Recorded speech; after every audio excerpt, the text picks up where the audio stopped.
Mad Max Productions, Mad Max Radio. I'm here with my two brothers, Loko Warbucks and Prince Mula. They're also fellow collaborators. They got a record called The Cutz, Shark City Spitta. You can go check out the record. So kind of talk to us about how you guys sort of collaborate and why you were a perfect fit for each other. Well, Mula made the call. I thought he was going to talk, because it's his record. I thought he was going to talk about it. Mula made the, matter of fact, you got to set it off, because it's your record. Yeah, I mean, so when that project came out, when I was working on it, right, it was like right after time COVID happened, so everyone had just been inside all the time. And at that time, I had really bad writer's block. So the whole project was me really trying to get better as a lyricist, trying to step it up a little bit. And one of the ways I wanted to do that is trying another subgenre. That was my first time doing a drill song. And so when I hopped on that, I wanted to approach it differently. Obviously, you know, New York, you got like this, not everybody, but the slow, choppy flow, like that shit's hard. I love that flow, but I wanted to do something a little different and get real wordy with it and just rap and see, you know, how lyrical I could get on a record like that while still having fun and, you know, just doing my thing. So obviously I wanted to get a feature. I had an open verse on it, and I sent it to my homie, and I was like, yo, you think Loko would be good on this? And he's like, yeah, he did a drill song. It's on SoundCloud somewhere. Let me find it. And he sent it to me. And I heard it, and I was like, yo, Loko had the best verse on this song. Like, yeah, he killed that shit. So I was like, all right, cool. So hit him up, made the call, and yeah, feel like it was. Yeah, from my perspective, you know, Mula might know better than me, but what year were you in school at that time, if you remember? I think I was a sophomore. Sophomore? What year were you born? 2000. So I just knew he was younger than me, right? I knew he was a younger cat than me. So the whole time, I just remember, like, because this is funny to me, right? Because I can say it. Mula hit me. He was like, yo, bro, I got this record for you, man. And I was like, all right, cool. At the time, right? Because I think this is a little coming off of my album. I feel like I'm Hove right now. Like, I feel like I'm Jay. Like, man, I ain't giving no verse, right? But Mula was like, yo, I got the record for you, right? But I remember I respected Mula and his grind and what he was doing, right? So though in my mind to like the public, I was like, nah, I'm not about to represent anybody, I'm me. When Mula hit me, it wasn't even that in my mind. In my mind, it was like, oh yeah, no, you know what? I see his grind, I see what he's doing. No matter what this record sound like, it could sound like a folk record, a pop record, I'll do it because I see what he got going on and I respect what he got going on, right? So he sends me the record. He's like, yo, I got this record for you. And you like, what's up? Let me know what's up. I was like, yeah, bet, cool. Mula was like, it's a funny story, no lie. He was like, yo, let me know how much I gotta pay you for the, you know what I mean, right? Now, I'm taking money for people, you know what I mean? But I was like, nah, I ain't even gonna do it to Mula, because I already, like I said, I see and I respect what he got going on. I'm not even gonna go in his pocket. I would have gone in his pocket if I didn't like what you had going on. I would have took the money. But I'm like, nah, you know what, bro?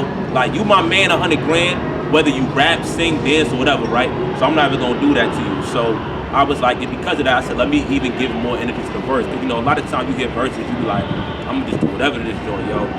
But I went through there. I mean, I do me, so it's gonna sound like me regardless, but I say, you know, I'm definitely going through there, structure the song perfectly, my verse, feed off his energy. I'm not gonna try to come in with no new Darth Vader versus Luther. Like, I wasn't about to go crazy like that. But I said I was going, you know, definitely do something that was gonna mesh well with the song. I love the record. I love that though it was a drill record. It's like I said, it still didn't sound like what drill sounded like at that time, where everybody gotta die, where everybody gotta, you know, I mentioned the kill their outfit, right? It didn't sound like that. And I like that, you know, I like that it was upbeat, I like that it was vibrant. And it made it easy for me to do my thing in that lane. So that's really just how it came about on my side. I loved it. I was in the studio with a lot of people. They said they loved his verse. They loved what I came do on the verse. People that, when it was unreleased, they were asking like, yo, you know, where's it at? So that's the record, you know, in the Cutz or in the Cutz, I never remember. Cutz. The song's called Cutz. It actually is. It's called like Cutz. In my email, I got it in the Cutz, so I don't really know. But Cutz, fantastic record. Mula got off on it. I didn't appreciate that he went 2 verses. Now I want to go 2 verses, but I'm like, nah, you know what? I love this record. I love the energy that we brought to the record. That's Cutz. And I recorded on like some shitty mic in my room. Like, it was. I wish I would have had a better mic, a better setup at the time, but I was like I said, coming off like COVID, everything was closed. It was a weird time. Writer's block was crazy. I was like, let me just see if this will work, and it worked. So, you know, you know, I don't know how long we got to talk. And I don't make it seem like we're being timed by the camera, but you know, I heard his music before, right? And I was like, you know, when everybody come to the school at the time, like, you know, you want to hear what they got going on. Everybody's not, you know, some people just make music. They don't really rap. And I just liked his unique sound, knowing where he was from, what his background was. You know, not even saying like I know how he grew up, nothing like that, but I just knew that his background was what it was and why the music sounded how it sounded. And I took interest in that. because I felt like it was unique. You know, I could have got with anybody that just sounded exactly like me or exactly like me times 3, whatever, right? I just like that uniqueness of his style, and I feel like he brought that on this record. He brings it on his records. I've heard the records that he's had past that one. So, you know, I think that was just a collaboration made that was just easy as a Sunday morning. And, you know, we were just talking about it, you know, off mic, preparing for the next one, you know. Though it's been something that's been talked about for a minute, I think Cutz is about 2 years now. You know, there's no telling when that next thing is going to come. But he knows. I've told him, I told his people. I said, it ain't nothing to call me and make it happen. So, working with this dude is super easy. It's super fun. I know the product is always going to be fire. You know what I mean? That's Mula. What's next for you guys? Because I feel as though there's some special collaborations. I talked about earlier what's a way we can reunite that West Coast feeling with San Jose, with the East Coast. You guys are doing that. We spoke about some ideas last night at the club. So what are some things that you guys can piece together next for the people? I know whatever we do is gonna be fire, right? I know a lot of the time, and this is just me being transparent, it's Mula calling on me, and that's just because I don't really call on people like that. Like, Mula know how I feel about his music regardless, right? Just because I don't call him and say, yo, get on this.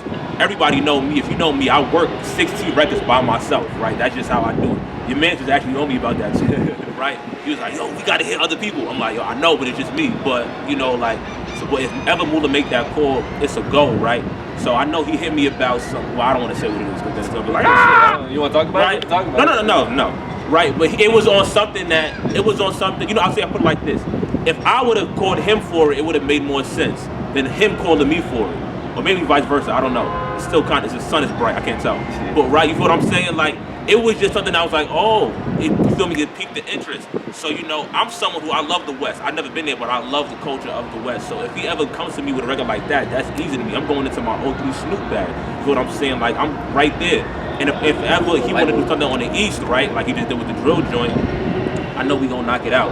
So that the future is just really whatever he sees it to be, and however I could mesh it in there to just make it go 10 times crazier than we even think it could be. Yeah, I mean, like we said it earlier, the key word was fun. You know, at the end of the day, it's about having fun with what we do. So if I hear a record and I'm having fun, and I think Loco's gonna have fun on it, I'm saying his way. You know, it's a record, a show, it doesn't matter. You know. I definitely want to be outside more, get to do more events, shows, something, you know, just to bring people together and really build that community and provide an experience, you know, as an artist. Because that's another thing too. My bad, I didn't even cut you off. He can perform. Mula's a good performer. Like, I don't think no one's better than me, of course, but Mula's a really, really, really good performer, and I saw that. You know, you see shows online, and you like, okay, cool. But I took a stage with Mula, because I see you at St. John's too. But even in that, it's like, okay, cool. Because, you know, like me again, I'm big-headed, so when I see anything, I'm like, I'm better, right? But when I took the stage with you in Brooklyn, and I'm there because I was playing the background, waiting for my verse, and, you know, doing the hook, whatever, and I seen how we control the crowd from, like, right there, not being in the crowd, but from right there. I was like, yo, this dude has great crowd control. This dude got great projection. This dude is killing it with the show track, right? Mula was doing the damn thing, right? You know what I'm saying? So I want to also applaud him for that. That's another layer of me knowing how easy it is to work with a dude like this, you know what I'm saying? So that is just a major thing that you can look forward to, right? I don't know how many more stages we're going to grace together, but I know that as someone who's been right there, to see it live and direct from an artist's point of view on the stage, like that's something that he's going to easily kill if we could knock that out. Yeah, like I said, you know, just put on those events, put them together. I want people to be able to come through and see me and Loko each on stage, whether it's together, individual, same night, see everybody get a full set in. We got a lot of art to share with the world, man. You guys do. You heard it first from these guys right here. Stay tuned, more collabos on the way. You already know.